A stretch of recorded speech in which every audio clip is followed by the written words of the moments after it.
Kellogg's is using rejected cereal to create a line of beers in efforts to reduce food waste. Here's a summary of the article. The new Sling It Out Stout will be produced with Cocoa Pops, while the Cast-Off Pale Ale will be made with Rice Krispies.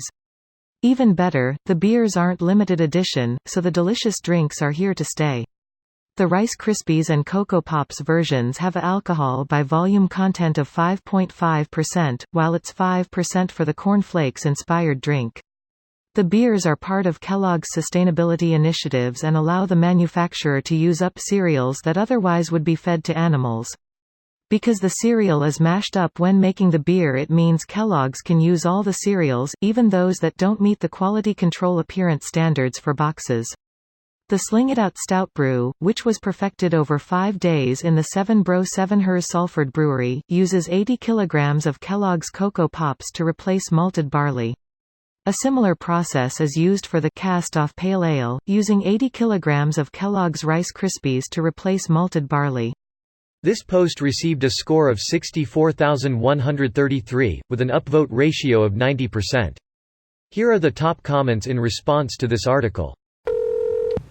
I used to work in a food reclaim business, where any damaged goods were sent to us.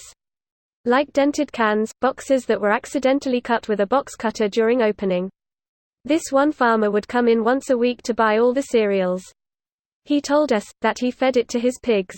One day, he gave me a pint of moonshine, and told me it was a gift from his pigs. He was using the cereal as his mash. And it was good. At least 2 fights in every pint, good. That's a quality mark one can live with. Then you should give Blind for a Time a try. It sets the standard for barely survivable bathtub booze. Greater than bathtub booze. Not really relevant, but one of my coworker was just listening to a song called Bathtub Gin. Better version. And if that doesn't make sense to you, here's a breakdown. Wow, this is the first time a Fish fan has actually been able to explain why Fish is musically good. Usually the conversation starts with, why do you go see the same band 3 nights in a row? IDK man, you just have to be there.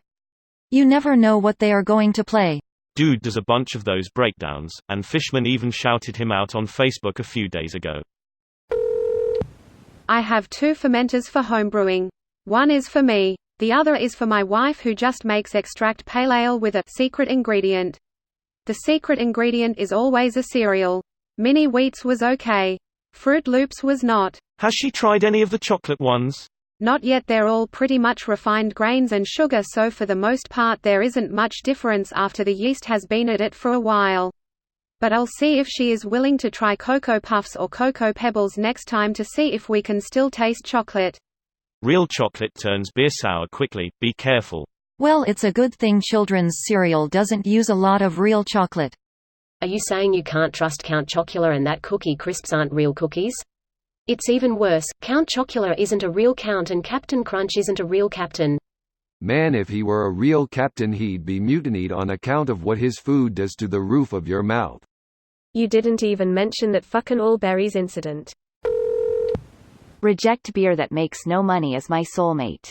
Reminds me of the Seinfeld when they are trying to get rid of the bottom muffin part. Top of the muffin to you. Does it really need an exclamation point? Yes, it does. Finally, a breakfast cereal people can get behind. Like the Founding Fathers did. Breakfast of Champions, really. This video was automatically created by Reddit to speech. The article and comments in this video were selected from Reddit according to their upvotes, and any paraphrasing was performed by smmry.com, without any human intervention.